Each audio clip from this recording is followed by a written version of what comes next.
Hello friends, माझं YouTube channel Sony ट्युटोरियलवर तुमचं मनपूर्वक स्वागत आहे। आज आपण SYBA हिंदी 212 या बुक्समधून IMP टॉपिक्स बघणार आहोत।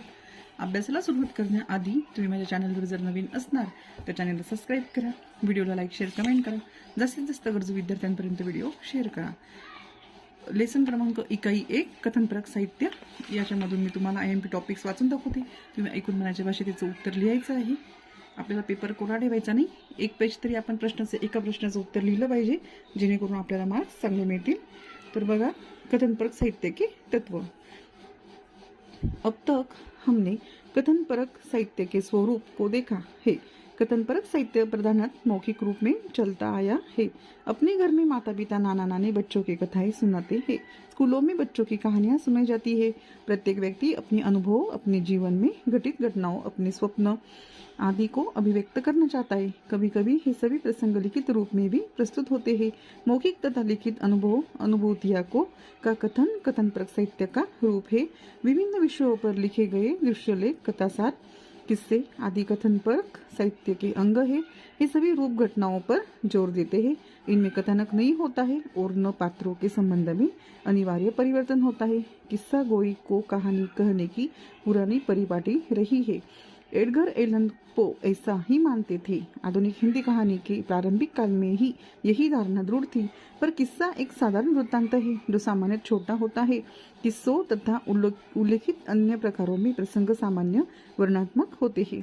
उपदेश के उद्देश्य से लिखी गई अलौकिक पौराणिक कथाएं, नीति कथाएं, प्रतीक कथाएं, आचार कथाएं, मनोरंजन प्रदान शिकार कथाएं, साहसिक कथाएं, आश्चर्यजनक अनुभव कथाएं, दंत कथाएं, उपाख्यान, यात्रा वृत्तांत कथाएं आदि कथनपरक साहित्य के रूप में है। इन विभिन्न रूपों के आधार पर कथनपरक साहित्य के तत्व परिगणित किए जा सकते हैं। 1. कथनपरक साहित्य में किसी वास्तव अथवा कल्पित घटना अथवा प्रसंग का होना अनिवार्य है।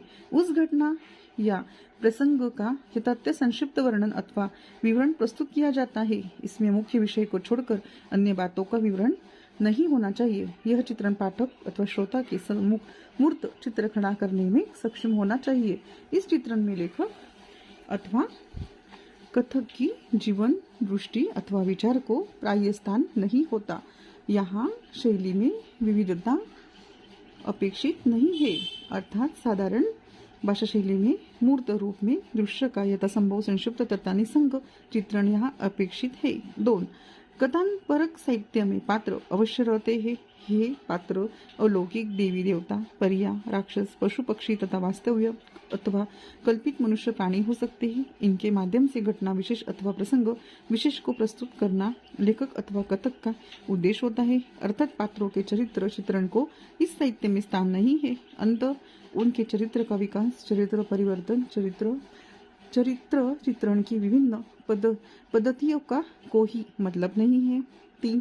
कथनपरक साहित्य में वार्तालाप अथवा कथोपकथन का स्थान के बराबर है, न के बराबर है।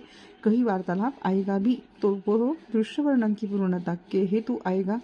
चरित्र चित्रण, कथा वस्तु के विकास आदि में वार्तालाप के योगदान का सवाल ही पैदा नहीं होता। 4. कथनपरक साहित्य का विषय घटित घटना होता है, अर्थात काल की दृष्टि से यह साहित्य भूतकाल से जुड़ा हुआ होता है। एक विद्वान से इसी प्रतिभासिक भूतकाल वर्चुअल पास्ट कहा है। नाटक का काल भविष्य से जुड़ा वर्तमान काल होता है, तो गति काव्य का कालांतित वर्तमान। इस अर्थ में कथनपरक साहित्य का काल भूतकाल रहता है। 5. कथनपरक साहित्य की घटनाओं की प्रस्तुति कालक्रम से होती है। उसमें कार्य कारण भाव की अनिवार्यता नहीं होती। जहाँ काल रहता है लेकिन घटना संगठन में कार्य कारण भाव का अभाव रहता है, उस घटना क्रम को कथा कहा जा सकता है। कथनपरक साहित्य में कथा होती है लेकिन उसमें कहानी की तरह कथा वस्तु नहीं होती। लेखक घटित घटनाओं को अपने क्रम से प्रस्तुत करता है, जिसे हम कथा कहेंगे। 6. कथनपरक साहित्य का मूल उद्देश्य घटना अथवा प्रसंग का कथन होता है। इसके द्वारा लेखक अथवा कथक पाठक अथवा श्रोता का मनोरंजन करता है या कोई उपदेश करता है। यह उपदेश नीतिपरक, धर्मपरक, आचारपरक होता है। इसी को लेकर कथात्मक साहित्य का वर्गीकरण भी संभव है। यहाँ इतना कहना पर्याप्त है कि अभिप्राय अथवा उपदेश को लेकर भारतीय कथा साहित्य में आगे चलकर कथा रूढ़ियाँ भी बन गई। समय के अनुसार वे आकस्मिकताओं में बदल गई। प्राचीन आख्याओं का की कथा रूढ़ियों के संदर्भ में यह कथन अधिक ठीक है। पात्र अथवा नायक विपत्ति में फंसा हुआ होता है। संयोगवश को ही शक्ति पशु पक्षी उसकी सहायता करता है और वह विजय प्राप्त करता है। इस प्रकार की कथा रूढ़ियाँ उद्देश्य के हेतु विकसित होती गई। कथाओं में अद्भुत वृत्तांतों, आकस्मिक घटनाओं, चमत्कार युक्त उपायों और देवी सहाय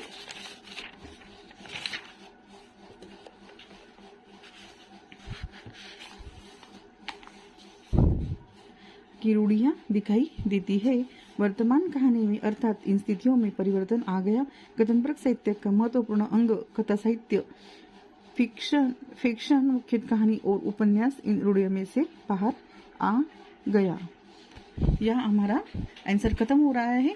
तर चला तुम्ही आता व्हिडिओ ऐकून याच्यातून अभ्यास करा। इथं आपलं उत्तर संपत आहे। आता आपण पुढच्या व्हिडिओमध्ये भेटू। तोपर्यंत तुम्ही चॅनलला लाईक सबस्क्राईब करून सपोर्ट करा। पुन्हा भेटू पुढच्या नवीन व्हिडिओमध्ये।